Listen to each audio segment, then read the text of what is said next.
बहुत पुरानी बात है। किसी गांव में एक लड़का रहता था। अभी वह छोटा ही था कि उसके माता पिता की मृत्यु हो गई। बालक के चाचा उसे अपने घर ले आए। बालक वहां बड़ा होने लगा।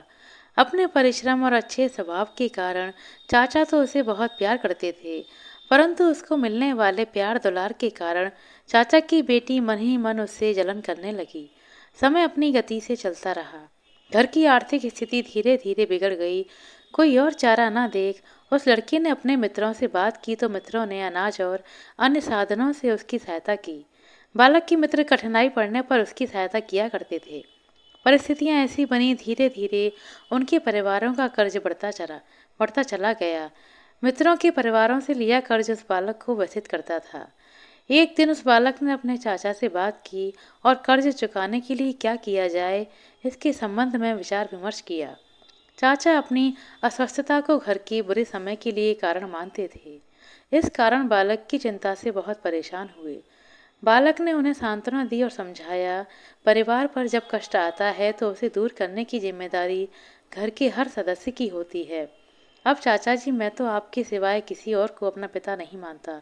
अगर आप मुझे अपना मानते हैं तो अपने इस बेटे को बताइए, मैं क्या करूं कि घर की स्थिति सुधर सके। बालक की बातें सुनकर चाचा भाव विभोर हो उठे और उसके सर पर हाथ फेरकर बोले कि अगर ज्वार की खेती करना संभव हो तो एक ही बार में कर्ज का बड़ा हिस्सा चुका सकते हैं। बालक ने चाचा से ज्वार की अच्छी फसल पाने के उपाय पूछे और भरपूर फसल उगाने का दृढ़ निश्चय करके काम में लग गया। उस दिन से उसका अधिकांश समय खेतों में ही व्यतीत होता था। ठंड धूप आंधी पानी, रात दिन किसी की भी परवाह नहीं थी उसे। वह तो बस पूरी मेहनत करने में जुटा रहता था, ताकि खेतों से जब वह ज्वार की फसल घर लेकर आए तो अनाज का गोदाम इस तरह भर जाए कि चाचा अपने सारे दुख को भूल जाएं और सारा कर्ज चुकता हो जाए। कितना समय बीत गया, उसका पता इस बालक को भी नहीं चला। उसको पता तब चला जब उसके खेतों में ज्वार की फसल पककर तैयार हो गई। खेतों में जहां तक नजर जाती थी, पकी फसल का सुनहरा रंग दिखाई देता था। पूरे गांव में किसी के भी खेतों में इतनी अच्छी फसल नहीं थी।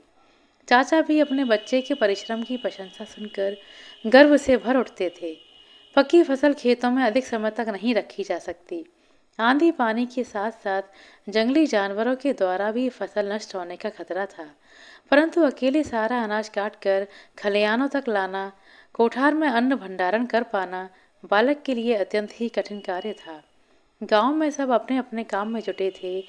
यूं भी इनके खेतों में उपजे अनाज को देखकर सभी में ईर्ष्या का कुछ न कुछ अंश तो दिखाई दे ही रहा था। इसलिए बहुत आग्रह करने पर भी सबने बाद में देखेंगे, अभी अपना काम तो कर लें।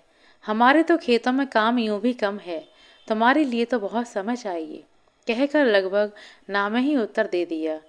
निरुपाय होकर उसने अपनी चचेरी बहन से खेतों में चलकर सहायता करने के लिए कहा।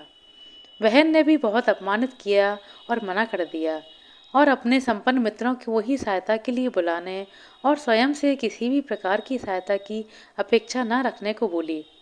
बहन के कला प्रिय स्वभाव को वह जानता था, इसलिए उसने चुपचाप सिर झुकाया और जी अच्छा कहकर मित्रों को बुलाने चला गया। उसके जी अच्छा में बहन को उस लड़के के घमंडी होने का आभास लगा। वास्तव में हर व्यक्ति अपने स्वभाव और दूसरों के प्रति अपनी धारणा के अनुसार ही अपने आसपास के लोगों के व्यवहार, उनके कथन का अर्थ लगाता है। इसलिए तो हर कहे गए शब्द का सुनने वाले के लिए कई बार अलग अर्थ हो जाता है। खेतों में लहलहाती फसल को अपने अनाज भंडार में लाकर लोगों के कर्ज से मुक्त होकर एक अच्छा जीवन जीने का सपना देखने वाले उस लड़के ने मन ही मन नाप तोलकर जान लिया था कि उसकी बहन कितनी भी विवाद प्रिय हो, पर उसने ठीक ही कहा कि मित्रों की सहायता लेकर काम को निपटाए, क्योंकि हम दोनों भाई बहन मिलकर फसल काटेंगे और अन्न भंडार में रखेंगे तो लगभग 20-25 दिन लग जाएंगे, शायद इससे अधिक समय भी लग सकता है। परंतु हम पांचों मित्रों को 10 दिन से अधिक समय नहीं लगेगा। हाँ, सभी मित्रों तक पहुंचकर उन्हें बुलाने में अवश्य 4 से 5 दिन लग जाएंगे। गांव वापस पहुंचने में उसे 4 दिन लगे, मगर वह प्रसन्न था, क्योंकि सभी मित्र खेतों में काम करने वाले अपने कुशल कार्यकर्ताओं को भी साथ ले आए थे। वह जानता था कि अब तो पूरे कार्य में सप्ताह भर भी नहीं लगेगा। अत्यंत प्रसन्न मन से वह सीधा अपने खेतों की ओर गया, क्योंकि उसके मित्र भी उसके परिश्रम का परिणाम अपनी आंखों से देखना चाहते थे और अनाज भंडारण का काम भी जल्दी प्रारंभ करना चाहते थे। वह लगभग दौड़ता हुआ अपने खेतों की तरफ पहुंचा, परंतु खेतों के निकट पहुंचकर जोर से चीख मार मार कर फूट फूट कर रोते हुए वहां बैठ गया। साथ आए सभी लोग भय मिश्रित आश्चर्य से जैसे जड़ हो गए। सभी की हंसी, सभी की प्रसन्नता एक भयानक सन्नाटे में बदल गई थी, क्योंकि सामने लहलहाते अनाज की सुंदर बालें नहीं थीं। वहां सब ओर फैली थी जली हुई फसल की राख। लड़के के रोने का स्वर धीरे धीरे मौन हो गया। वह स्तब्ध सी फटी फटी आंखों से खेतों को देखते हुए राख को मुट्ठी में उठाकर अध जले दानों को अलग करने लगा। मित्रों ने उसे उठाया। सभी पास की चट्टान पर बैठे ही थे कि कुछ गांव वाले उनके पास आकर बोले, बेटा, तुम्हारे रोने की आवाज़ सुनकर हम इधर आए हैं। जो होना था सो हो गया। अब हिम्मत रखनी होगी तुम्हें, क्योंकि उस ईश्वर ने जाने तुम्हारे भाग्य में क्या लिखा है। कैसे रात दिन एक करके तुमने इन खेतों में नए प्राण भरकर पूरे गांव में सबसे अच्छी फसल उगाई थी, पर इस आग ने सब कुछ भस्म कर दिया। मित्रों ने सहानुभूति प्रकट करते हुए अपने साथी को समझाया कि प्रकृति की शक्तियों के आगे हम सब बेवश हैं, इसलिए अब धीरज रखने के सिवाय और कोई चारा नहीं है। उनकी इस बात को सुनकर गांव का एक नवयुवक बोल पड़ा कि प्रकृति की शक्तियों के आगे हम जितने बेबस होते हैं, उतने ही बेबस दुष्ट स्वभाव के लोगों के आगे भी हो जाते हैं मेरे भाई। दुष्ट स्वभाव के लोगों के बारे में पूछने पर पता चला कि आग का कारण उसके चाचा की लड़की उसकी अपनी चचेरी बहन थी। पिता के द्वारा चचेरे भाई को प्रतिदिन की जाने वाली प्रशंसा ने उसे इतना ईर्ष्यालु बना दिया कि क्रोध के उन्माद में उसने खड़ी लहलाती फसल को आग लगा दी। बहन की इस दुष्कृत्य ने उसे स्तब्ध कर दिया। मर्मांतक पीड़ा के प्रभाव ने जैसे उसकी विचार शक्ति को उसे चेतना शून्य कर दिया। रात के गहरे अंधकार में अचानक वह जागा और सबको सोता छोड़ बिना कुछ कहे चल पड़ा। उसे सुख दुख थकान भूख प्यास किसी का भी आवाज़ ही नहीं था। वह बस चला जा रहा था। कहाँ जाना है, क्या करना है, कोई भी विचार उसके मन में नहीं था। वह तो बस चलता ही जा रहा था। चलते चलते एक ऊंची चोटी को पार करके अपने गांव से बहुत दूर निकल गया। पर्वत श्रृंखलाओं के उस पार एक गांव में दो मित्र रहते थे, पफुका और सीखा। दोनों मित्रों में पफुका के दो पुत्र और एक पुत्री थी। सीखा कि अपनी कोई संतान नहीं थी। वह और उसकी पत्नी पफुका के बच्चों को ही अपनी संतान मानते थे। दोनों मित्र प्रत्येक कार्य में एक दूसरे का हाथ बटाते थे, सुख दुख में एक दूसरे का साथ देते थे। पफुका और सीखा लकड़ी काटने के लिए जंगल में गए तो बातें करते हुए घने पेड़ों के बीच पहुंच गए। वहां दोनों मित्रों ने खाना खाया, फिर थोड़ी सुस्ताने के बाद दोबारा लकड़ी काटने में जुट गए। लकड़ी काटते काटते उन्होंने सुना, कोई बहुत ही सुरीले स्वर में दर्द भरा गीत गा रहा है। घने जंगल में गीत के मीठे उदास स्वरों ने उन्हें बांध सा दिया। दोनों मित्रों ने एक दूसरे की आंखों में देखा, फिर मौन स्वीकृति ले अपने अपने काम को वहां रोक और सुरीली आवाज की ओर चल पड़े। लकड़ी काटने की ठकठक की ध्वनि के रुकते ही गीत के स्वर भी घने जंगल में गुम हो गए। दोनों मित्रों ने आसपास बहुत ढूंढा, पर कोई भी नजर नहीं आया। शाम हो गई थी। दोनों मित्र जंगल से वापस लौट आए। उस दिन के बाद वे दोनों मित्र जंगल के उसी भाग में लकड़ी काटने जाते। रोज उन्हें दर्द भरे सुरीले स्वर सुनाई देते, परंतु आवाज के स्रोत को वे नहीं खोज पाते थे, क्योंकि बड़ा अजीब सा संयोग था कि जब तक वे दोनों लकड़ियां काटते तब तक गीत के स्वर भी पूरे जंगल में गूंजते, परंतु कार्य रुकते ही वे स्वर भी लुप्त हो जाते। लगभग 4 दिन इसी तरह बीत गए। 5वें दिन दोनों मित्रों ने आपस में सलाह की। उस दिन एक मित्र ने लकड़ियां काटना प्रारंभ किया। जब सुरीले गीत के स्वर वातावरण में गूंजने लगे, तब दूसरा मित्र चुपचाप उस गीत के गायक को खोजने के लिए चल पड़ा। आखिरकार वह उस बड़े पेड़ के नीचे आकर खड़ा हुआ। उसने देखा तो वहां एक किशोर बालक आंखें बंद किए पूरी तन्मयता से गाने में मग्न था।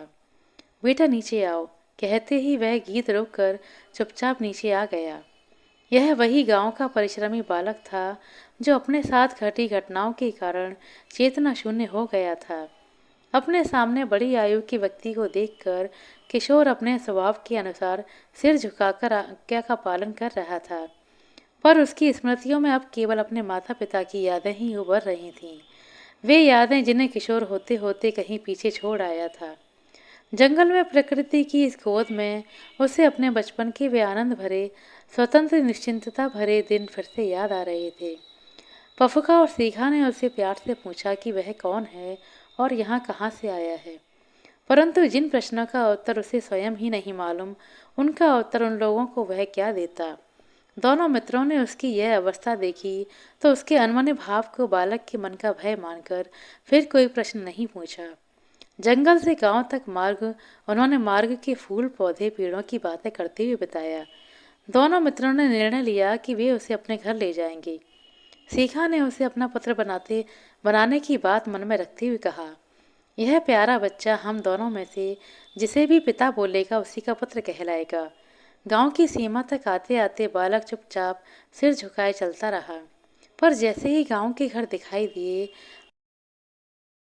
वह पूरी शक्ति लगाकर चिल्लाया, पिताजी, और पफूखा के घर की ओर दौड़ पड़ा।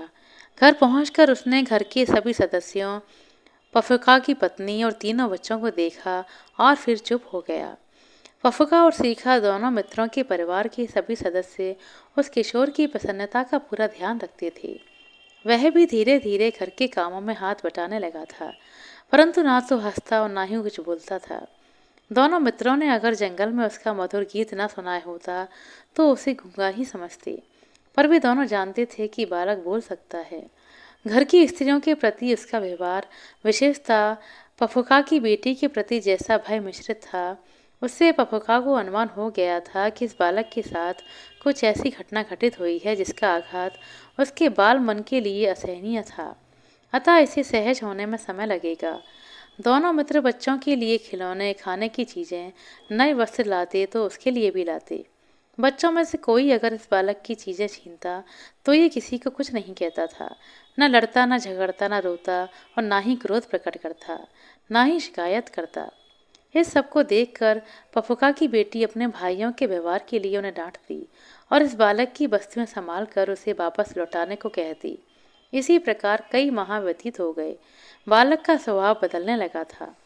उसकी आंखों और चेहरे से भय का, असमंजस का भाव मिटने लगा था, परंतु वह बोलता अब भी नहीं था। घर के बच्चों और स्त्रियों के प्रति वह विनम्र हो गया था, पर लाख प्रयत्न करने पर भी किसी के प्रश्न का उत्तर नहीं देता था। घर के सभी लोग उसकी आवाज़ सुनने के लिए कई प्रकार के प्रयत्न करते थे, पर अंततः निराशा ही हाथ में आती थी। एक दिन जब पफुका और सीखा गांव की हाट से लौटे तो अपने घर पहुंचकर पफुका चुपचाप जाकर आंगन में बैठ गया।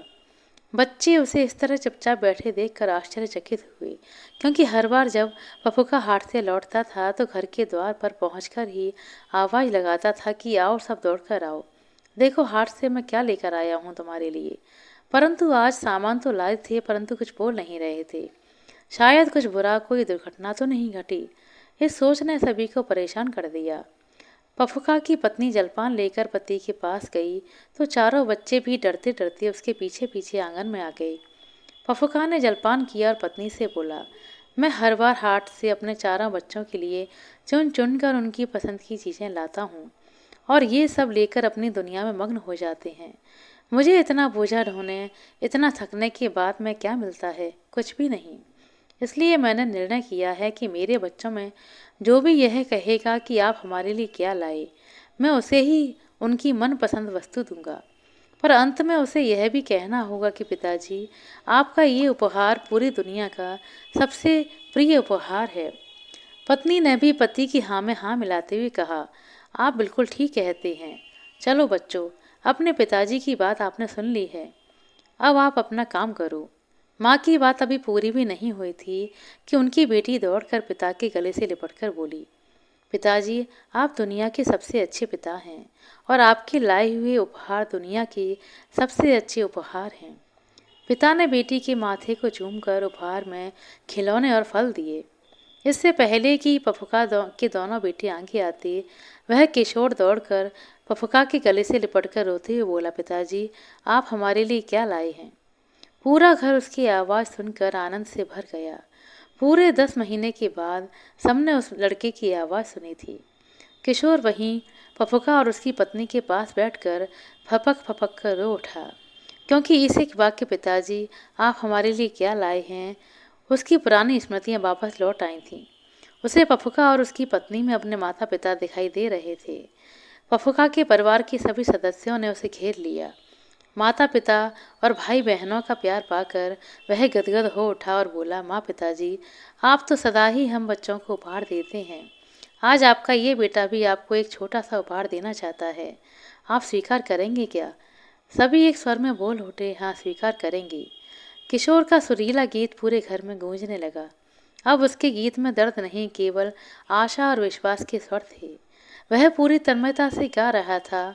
उस गीत में अपनों से मिलने का आनंद था, उल्लास था। गीत के स्वर सीखा के घर तक भी पहुंचे।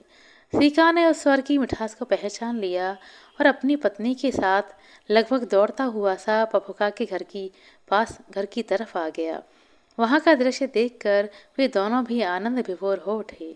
गांव के उस किशोर के पास उसके बचपन की स्मृतियां लौट आई थीं। किसी भी दुष्कर्म की याद उसे नहीं थी।